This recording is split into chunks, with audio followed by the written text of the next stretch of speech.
maraming nagtatanong nito ng mga kapwa natin OFW na paano daw kapag mag-exit na or mag-for good na sa Pilipinas, required pa din daw ba mag-register sa e-travel? Ang sagot guys, any purpose of travel pa uwi sa Pilipinas or papunta sa bansa natin ay required mag-register sa e-travel arrival card 3 days bago ang flight nyo. So, ang sagot guys, kahit for good ka na sa Pilipinas, ay required kayo mag-register sa e-travel. At sa mga Yes, totoo po yan. This is OFW TV. Ito naman po, gagawin po natin ng reaction video at may bibigay din tayo ng opinion. So marami kasing fake news na kumakalat sa social media na hindi na raw kailangan ng e-travel. So meron din akong ginawa ng content, meron isang OFW na hindi na raw kailangan ng e-travel. Huwag po kayo maniwala doon. Okay? So lahat ng pagka ikay pauwi sa Pilipinas, kailangan pa rin po ng e-travel. Okay? So, pakinggan po natin yung video ni Sir Alvin at intindihin maigi. Okay? At kung meron kayong hindi naintindihan, i-comment nyo na lang po sa baba. Okay? At kung hindi pa po kayo nakasubscribe kay Sir Alvin, please subscribe. Marami po kayo matutunan sa kanya.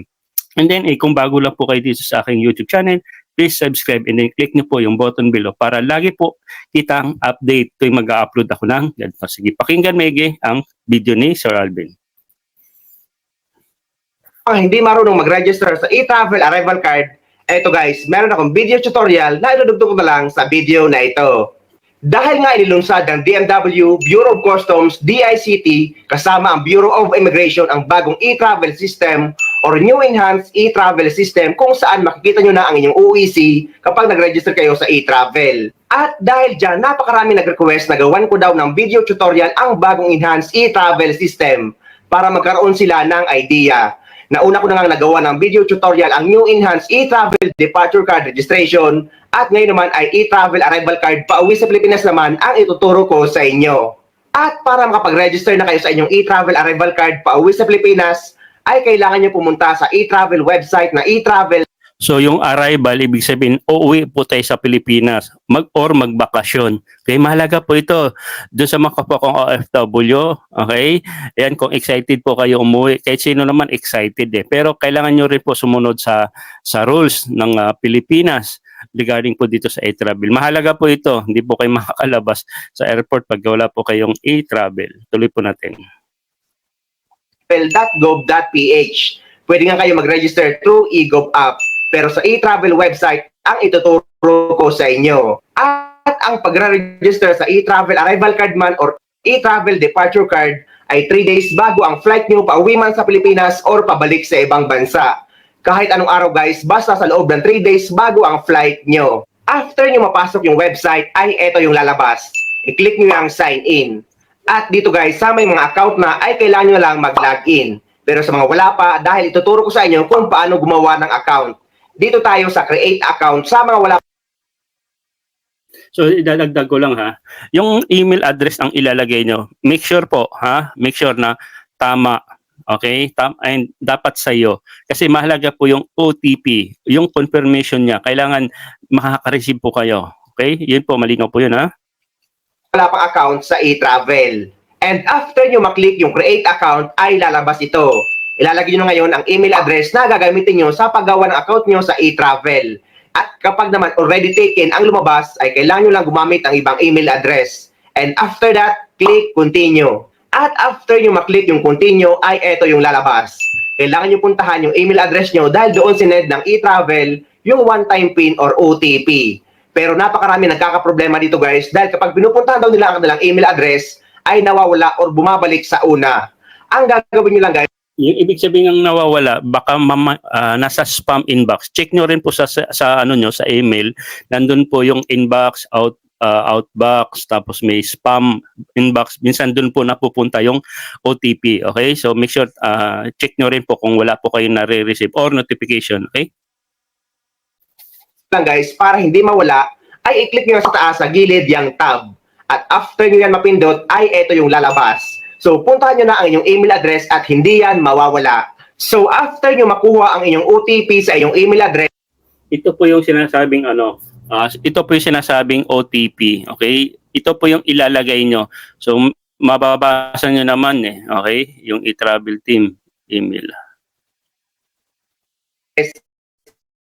ay ilagay nyo na sa inyong e-travel registration. And after that, click continue. At lalabas ito. Kailangan nyo nang gumawa ng sarili nyong password. Ang password guys sa e-travel na kailangan nyo gawin ay dapat may big letter, small letter, at number para makapag-proceed. And after that, Yan. So, ito maraming nagkakamali. Oh. Huwag po kayo basta-basta gagawa ng password. Intindihin niyo po sinabi ni Sir Alvin na maraming nalilito dito. Sa first niyan is big letter. Yung letter A, di ba, malaki? And the rest, pwede na small, and then number. Nagets nyo? Big letter, small letter, at saka may numbers. Combination po. For example, pangalan nyo, apelyido. Okay? Yung pangalan mo, yung isa lang, yung malaki. Okay, tapos apelyido, small letter, and then lagyan nyo ng number, yung birthday mo. Yung alam nyo ha, na hindi kayo mahahack. Tapos ito yung password nyo. Minsan kasi lagay kayo ng password dito, tapos ito mali.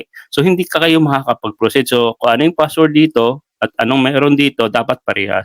Kaya ako inuulit dito, minsan yung iba hindi naintindihan sa sinasabi ni Sir Alvin. So, pinopost ko po siya para mas naintindihan nyo. Okay, hindi nyo kailangan madaliin tong video, dapat himay-himayin. So, naintindihan nyo kasi dito talaga ang nagkakamali karamihan. Okay, sige go.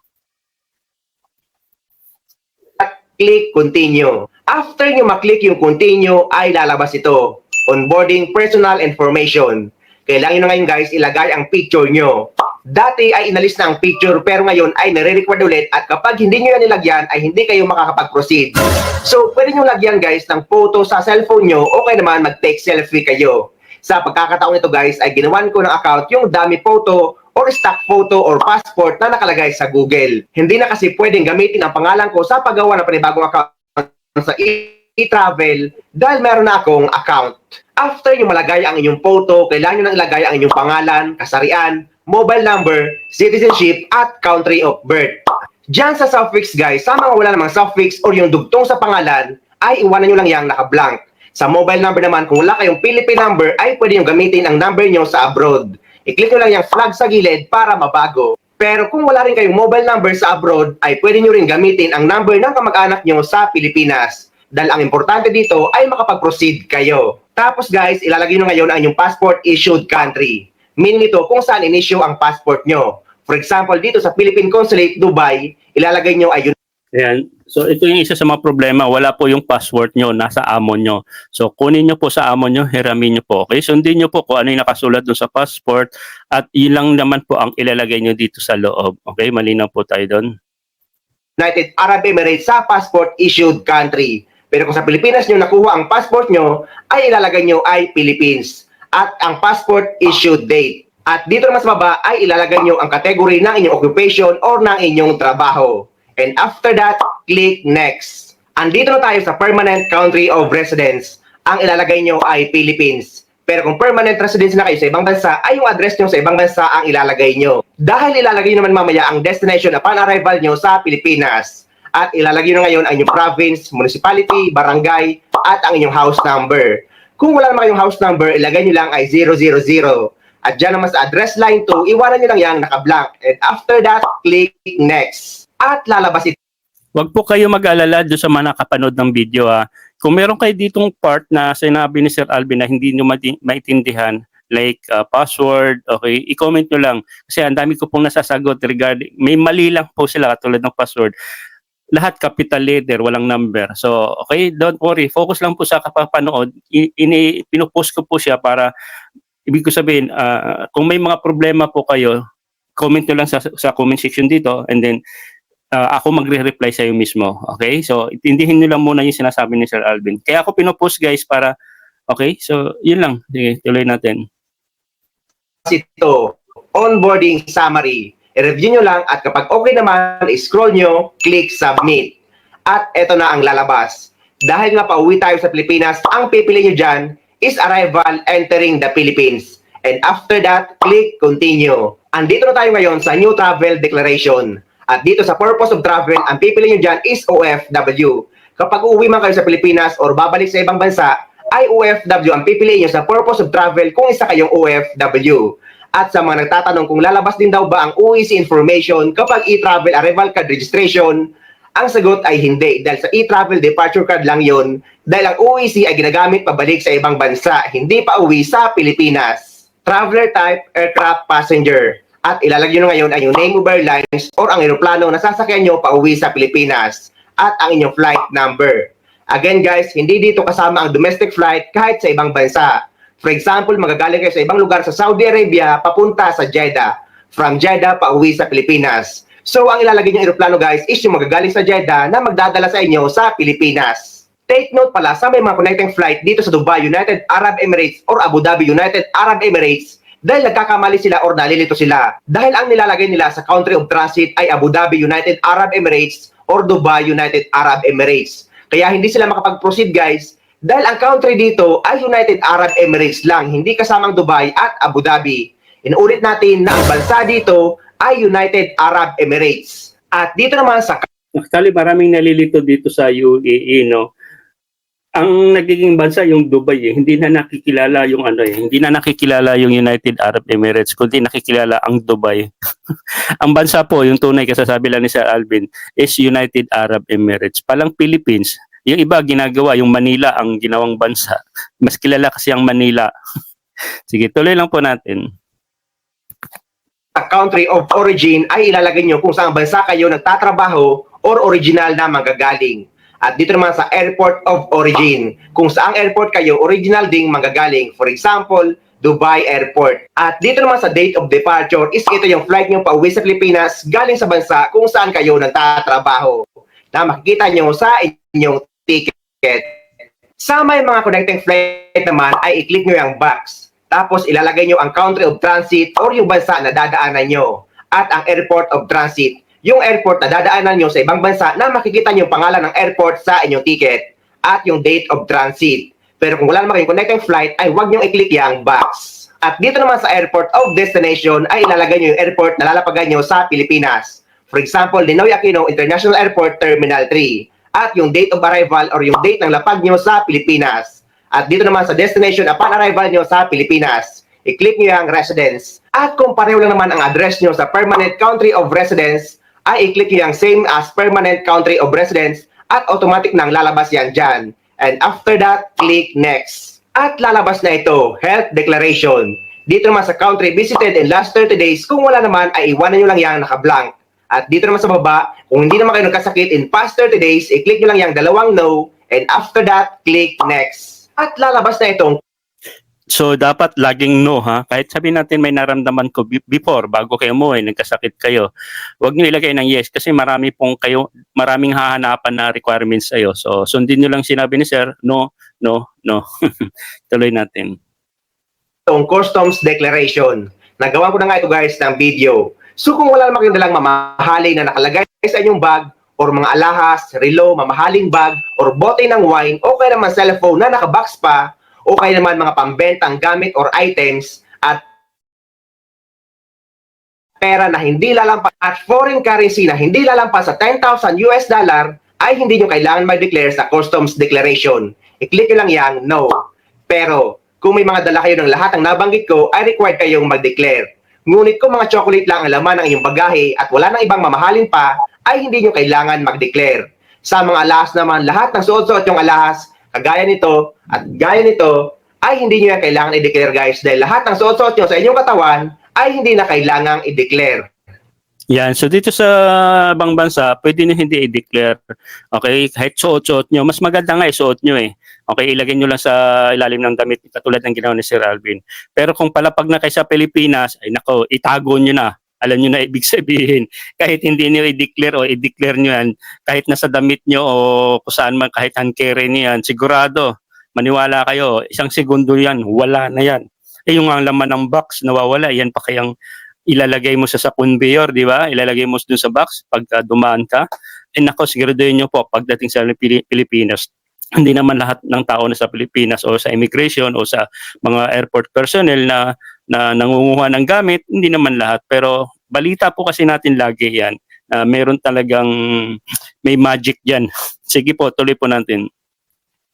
At dito na tayo sa accompanied family member. Kung wala naman kayong kasama, ay iwanan nyo lang yan naka-zero. At dyan naman sa luggage, kung check-in, 2 piraso mostly ang dala natin. At sa hand carry ay 1 piraso. At dito naman, first time visiting in Philippines, click no. And after that, click next. at lalabas ito. Pirmahan nyo lang gamit ang daliri nyo. And after that, click next. At dito naman sa family member, kung wala naman kayong kasama, click next. At dito naman sa you're not traveling with a companion, click yes. Basta guys, lahat ng impormasyon na lalabas ay basahin nyo lang dahil napakadali lang naman mag-register. Basta basahin nyo at intindihin nyo. And after nyo maklik yung yes, ay lalabas na ito. New Travel Declaration Summary. I-scroll nyo lang at i-click nyo yung submit. At eto na guys, lalabas na, congratulations. At eto na ang inyong e-travel arrival card, QR code, at ready to go na kayo. Dito naman, napakarami nalilito at nag-aalala. Dahil without baggage declaration daw ang nakalagay. Samantala, naglagay sila ng 2-piece luggage nung nag-fill out sila sa e-travel. Ang sagot guys, kung wala naman kayong dineclare na mga mamahaling bagay na laman ng inyong maleta, kahit nilagay nyo ang 2-piece luggage, ay wala talagang declaration or without baggage declaration ang lalabas dyan. Dahil nga, ang baggage declaration is yung mamamahaling gamit na laman ng inyong maleta na i-declare nyo. Pero kung wala namang dineclare, ay without declaration talaga ang nakalagay dyan. Dahil hindi naman niya binibilang kung ilang maleta ang dala nyo. Dahil ang baggage declaration is yung mamamahaling gamit na laman ng maleta nyo. Hindi kung ilang maleta ang dala-dala nyo. Sa video na ito ay ituturo ko sa inyo ang bagong e-travel departure card kung saan makikita nyo na ang inyong UEC information habang nagre-register kayo. Paano yun ilalagay? Madali lang guys, kaya wala kayong dapat ipag-alala. So ito naman, pabalik na naman sa abroad, okay? After ng bakasyon nyo. Okay? So panoorin maigi para dun sa mga natapos na yung bakasyon. Para makapag-register na kayo sa inyong e-travel departure card, ay pumunta na kayo sa website ng etravel.gov.ph. Pwede naman nga guys sa eGov app, pero mas preferred ko pa rin mag-register through e-travel website dahil mas madali dito. So after nyo mapasok yung website, ay eto yung lalabas. So again guys, sa may mga account na lalo sa mga nakabakasyon ngayon, ay kailangan nyo lang mag-login para makapag-register kayo sa inyong e-travel departure card kapag pabalik na kayo sa ibang bansa. Pero sa mga wala pang account, ay dyan kayo sa baba sa create account. At dahil nga may account na tayo, ay kailangan na lang natin mag-login. Yung password at email address na ginamit natin nung nag-create tayo ng account sa e-travel. So after natin makapag-login, ay eto yung lalabas. Yan, so hindi nyo na kailangan gumawa ng bago. Okay, just sa umpisa pala nag-create account kayo. Ngayon naman login na kasi meron naman po kayong account na nung kayo pa uwi sa Pilipinas. Okay, so ito naman paano kumuha ng OEC pabalik o yung e-travel, ito na, login na. Okay? Pindutin nyo lang ngayong New Travel Declaration. At dito guys, dahil nga pabalik tayo sa ibang bansa or pupunta sa ibang bansa, ang pipili nyo dyan is departure leaving the Philippines. And after that, click continue. At bago nga ako guys gumawa ng video tutorial, may isa akong video na in-upload na ang nakalagay sa OEC. So yung departure, ibig sabihin, galing ka sa, di ba sa Pilipinas ka, kung saan barangay ka, kung saan syudad ka, pupunta ka ngayon sa airport, yun po yung departure, leaving in the Philippines, aalis ka na sa Pilipinas, babalik ka na sa abroad, okay? Hindi kaya bagong apply ka sa abroad, parang ganon, okay? Aalis. Ay no record found nung pinili ko ang OFW. Pero ginawa ko ay nag-acquire ako ng OEC exemption. At after ko makapag-generate ng OEC ay automatic nang lumabas ang OEC information ko nung pinili ko yung OFW. Dahil guys, integrated na ang mga system ng DMW, Bureau of Immigration at ang Bureau of Customs. So kapag may OEC ka na at magre-register ka sa e-travel, ay automatic nang lalabas ang OEC information mo. At kapag clinic mo na yung view details, ay makikita mo dyan ang mga detalye ng inyong Overseas Employment Certificate. Dito naman sa traveler type, ilalagay nyo aircraft passenger. At dito naman sa name of airlines, ilalagay nyo kung ano yung airlines na sasakyan nyo. At yung flight number. Dito guys sa airlines, take note na hindi dito kasama ang domestic flight mapa-international man or sa Pilipinas. For example, magagaling ka sa ibang lugar sa Saudi Arabia papunta sa Jeddah. From Jeddah, doon ka magagaling pauwi sa Pilipinas. So hindi kasama guys or hindi considered as connecting flight yung unang sinakyan mo dahil nga parehong bansa lang. Napakarami kasing nalilito dito.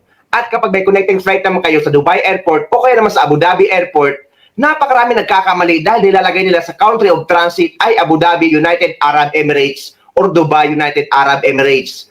Ang country dito guys ay hindi kasama ang Abu Dhabi or Dubai dahil ang country dito ay United Arab Emirates lang. Dito naman sa airport of origin, ilalagay nyo kung saang international airport kayo sa Pilipinas manggagaling. For example, Ninoy Aquino International Airport Terminal 3. At dito naman sa date of departure, ilalagay niyo yung flight niyo papunta sa ibang bansa na makikita niyo sa inyong ticket. Dito naman guys, sa connecting flight, i-check niyo yung box kung may connecting flight kayo. At ilalagay niyo yung country of transit or yung bansa na dadaanan niyo. At airport of transit at date of transit. Pero kung wala naman kayo connecting flight, ay huwag niyo i-check yung box. Dito naman sa country of destination, ito yung bansa na pupuntahan mo kung saan ka nakatira o kung saan ka nagtatrabaho. At dyan naman sa airport of destination, yung airport na lalapagan mo sa ibang bansa, for example, Dubai International Airport. At yung date of arrival nyo na makikita nyo sa inyong ticket. Meaning ng date of arrival guys, dyan sa e-travel, is yung lapag nyo sa ibang bansa o sa bansa kung saan kayo nagtatrabaho bilang isang OFW. At dito naman sa destination address, ilalagay nyo yung address ng tinitirahan nyo sa ibang bansa. And after that, click next. At lalabas na itong customs declaration. Dito naman guys sa customs declaration, mostly naman sa mga OFW. Actually, dun sa mga hindi pa ma-technical, marami talaga nagko-complaint pagdating sa e-travel. Ang dami kasi pinipill upan. Kahit nga yung mga turista, marami ding concern bakit napakadaming akala mo yung mag-a-apply ka ng visa, may nabasa pa nga ako Sa totoo lang, oo naman Okay, ang dami. Para kang daig mo pa yung resume, 'di ba? Tama ba? Tama ba? Comment nyo nga sa baba. Sobrang daming requirements, pauwi lang. Dapat lang, yes, yan, implement talaga yon, mandatory yan, lahat ng uuwi, pabalik sa Pilipinas, kailangan may i-travel. Pero sana naman, yung parang, hindi naman buong, akala mo mag-a-apply ka ng visa kasi napakadami. Kaya pati yung mga turista, tatama rin ng pumunta sa Pilipinas kasi sa daming pinipil upan di ba? So, hindi po tayo kontra pero sana anuhan lang nila, parang nagiging busy kasi hindi naman lahat ng mga OFW is marunong pagdating sa mga ganitong technical na. Okay? Sige go. OFW ay wala naman ang dala-dala pabalik sa ibang bansa or mamahalin na nakalagay sa kanilang bagahe. Kaya i-click mo lang yang no. At lalabas ito. Pirmahan nyo lang gamit ang daliri nyo. And after that, click next. At lalabas itong family member. Kung wala naman kayong kasamang family member na magta-travel, i-click nyo lang yang next. At lalabas itong new travel declaration summary. Scroll down nyo lang at i-click nyo yung submit. So lalabas na itong congratulations. And after Ayan, so congratulations po doon sa nakasunod, tinapos yung video na ito.